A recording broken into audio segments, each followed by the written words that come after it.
ಚುನಾವಣಾ ಆಯೋಗದ ವಿರುದ್ಧ ತೊಡೆ ತಟ್ಟಿದ ರಾಹುಲ್ ಗಾಂಧಿ. ಕರ್ನಾಟಕದಿಂದಲೇ ಬೃಹತ್ ಪ್ರತಿಭಟನೆಗೆ ರಾಹುಲ್ ಗಾಂಧಿ ನಿರ್ಧರಿಸಿದ್ದಾರೆ. ಆಯೋಗದ ನಡೆಯನ್ನ ವಿರೋಧಿಸಿ ಬೆಂಗಳೂರಿನಲ್ಲಿ ಬೃಹತ್ ಪಾದಯಾತ್ರೆಯನ್ನ ಹಮ್ಮಿಕೊಳ್ಳೋ ಪ್ಲಾನ್ ಮಾಡಿರೋದು.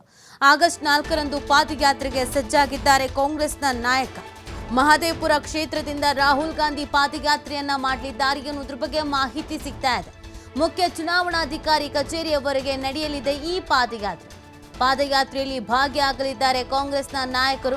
ಸಿಎಂ ಸಿದ್ದರಾಮಯ್ಯನವರು ಹಾಗೇನೆ ಡಿಕೆ ಶಿವಕುಮಾರ್ ಅವರು ಸೇರಿ ಅನೇಕ ನಾಯಕರುಗಳು ಇಲ್ಲಿ ಸಾಥನ್ನ ನೀಡಲಿದ್ದಾರೆ ಅನ್ನುವಂತ ಮಾಹಿತಿ ಸಿಗ್ತಾ ಇದೆ. ಇನ್ನು ಎಐಸಿಸಿ ಅಧ್ಯಕ್ಷ ಖರ್ಗೆ ನೇತೃತ್ವದಲ್ಲಿ ಈ ಪಾದಯಾತ್ರೆ ಹಮ್ಮಿಕೊಳ್ಳಲಾಗಿದೆ.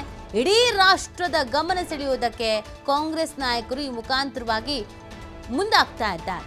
ನೋಡಿ, ಈಗಾಗಲೇ ಕಾಂಗ್ರೆಸ್ ಬಹಳ ವರ್ಷಗಳಿಂದಲೂ ಒಂದು ಆರೋಪ ಮಾಡ್ಕೊಂಡು ಬರ್ತಾ ಇರೋದು, ಈ ಚುನಾವಣಾ ಸಂದರ್ಭದಲ್ಲಿ ಪಾರದರ್ಶಕತೆ ಅನ್ನೋದು ಇಲ್ಲ. ಚುನಾವಣಾ ಆಯೋಗ ಕೂಡ ಬಿಜೆಪಿಗೆ ಸಪೋರ್ಟಿವ್ ಆಗಿದೆ, ಕೆಲವು ಕ್ಷೇತ್ರಗಳಲ್ಲಂತೂ ಸಿಕ್ಕಾಪಟ್ಟೆ ಗೋಲ್ಮಾಲ್ ಆಗಿದೆ ಅನ್ನುವಂಥ ಆರೋಪವನ್ನು ಮಾಡ್ಕೊಂಡು ಬರ್ತಾ ಇರೋದು. ಬಿಜೆಪಿ ಅಧಿಕಾರಕ್ಕೆ ಬಂದಾಗಿಂದಲೂ ಕಾಂಗ್ರೆಸ್ದು ಎರಡೇ ಆರೋಪ. ಒಂದು, ಚುನಾವಣಾ ಆಯೋಗ ನೆಟ್ಟಗೆ ಕೆಲಸ ಮಾಡ್ತಾ ಇಲ್ಲ, ವೋಟ್ ಹಾಕ್ತಾ ಇರೋದ್ರಲ್ಲೂ ಗೋಲ್ಮಾಲ್ ಆಗ್ತಾ ಇದೆ. ಇನ್ನೊಂದು, ಈ ಕೇಂದ್ರ ಸರ್ಕಾರದ ಅಡಿಯಲ್ಲಿ ಬರುವಂಥ ತನಿಖಾ ಸಂಸ್ಥೆಗಳನ್ನು ದುರುಪಯೋಗ ಪಡಿಸ್ಕೊಳ್ತಾ ಇದೆ ಅಂತ. ಈಗ ಇಡಿಯನ್ನು ದುರುಪಯೋಗ ಪಡಿಸ್ಕೊಳ್ತಿರುವ ವಿಚಾರಕ್ಕೆ ಕೋರ್ಟ್ ಛೀಮಾರಿ ಹಾಕಿದೆ ಕೇಂದ್ರಕ್ಕೂ ಮತ್ತು ಇಡಿಗೂ. ಅದು ಒಂದು ಕಡೆಯಲ್ಲಿ ಇರಲಿ. ಇನ್ನೊಂದು ಕಡೆಯಲ್ಲಿ ಈ ಚುನಾವಣಾ ಸಂದರ್ಭದಲ್ಲಿ ಲೋಪದೋಷಗಳಾಗತ್ತೆ, ಗೋಲ್ಮಾಲ್ ಆಗತ್ತೆ ಅನ್ನೋದನ್ನು ಈ ಹಿಂದಿನಿಂದಲೂ ಮಾಡ್ಕೊಂಡು ಬರಲಾಗಿದೆ. ಈ ವೋಟ್ ಹಾಕಿದಂಥ ಸಂದರ್ಭದಲ್ಲಿ ಯಾವುದಕ್ಕೂ ಓದಿದ್ರೆ ಇನ್ಯಾವುದಕ್ಕೋ ಹೋಗುತ್ತೆ ಅಥವಾ ಅಲ್ಲೇನೋ ಆಗತ್ತೆ, ಈ ಆರೋಪಗಳನ್ನು ಮಾಡ್ಕೊಂಡು ಬರ್ತಾ ಇದ್ದಾರೆ. ಇತ್ತೀಚೆಗೆ ರಾಹುಲ್ ಗಾಂಧಿಯವರು ಈ ವಿಚಾರವನ್ನು ಪುನಃ ಹೇಳೋದ್ರ ಜೊತೆಗೆ ನನ್ನ ಹತ್ರ ಸಾಕ್ಷಿಗಳು ಇದೆ ಅಂತ ಬೇರೆ ಹೇಳ್ಬಿಟ್ಟಿದ್ದಾರೆ.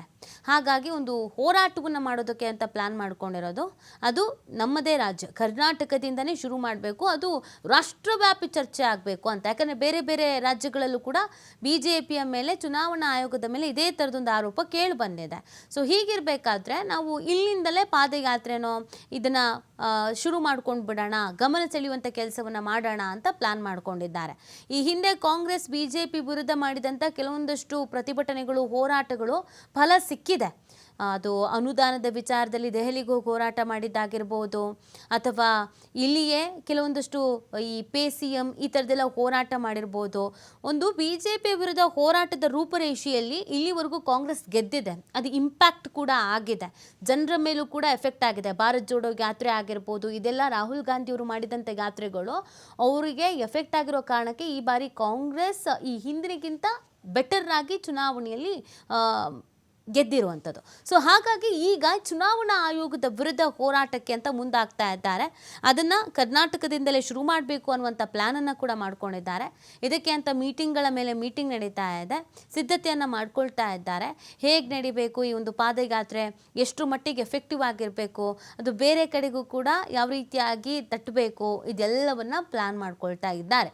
ಸೊ ಇದು ಕಾಂಗ್ರೆಸ್ಗೆ ವರದಾನ ಆಗುತ್ತೋ ಅಥವಾ ಇದರಿಂದ ಸಮಸ್ಯೆ ಆಗುತ್ತೋ ಅಥವಾ ಯಾವುದೇ ಫಲವೂ ಸಿಗಲ್ವೋ, ಏನೇನು ಬೆಳವಣಿಗೆ ಆಗತ್ತೆ, ಬಿಜೆಪಿ ಇದಕ್ಕೆ ಯಾವ ಥರ ಕೌಂಟರ್ ಕೊಡುತ್ತೆ, ಚುನಾವಣಾ ಆಯೋಗ ಇದಕ್ಕೆ ಯಾವ ಥರ ಕೌಂಟರ್ ಕೊಡುತ್ತೆ, ಈ ವಿಚಾರ ಎಲ್ಲಿಂದ ಎಲ್ಲಿಗೆ ಹೋಗಿ ನಿಂತ್ಕೊಳ್ಳುತ್ತೆ, ಕಾದು ನೋಡಬೇಕಿದೆ.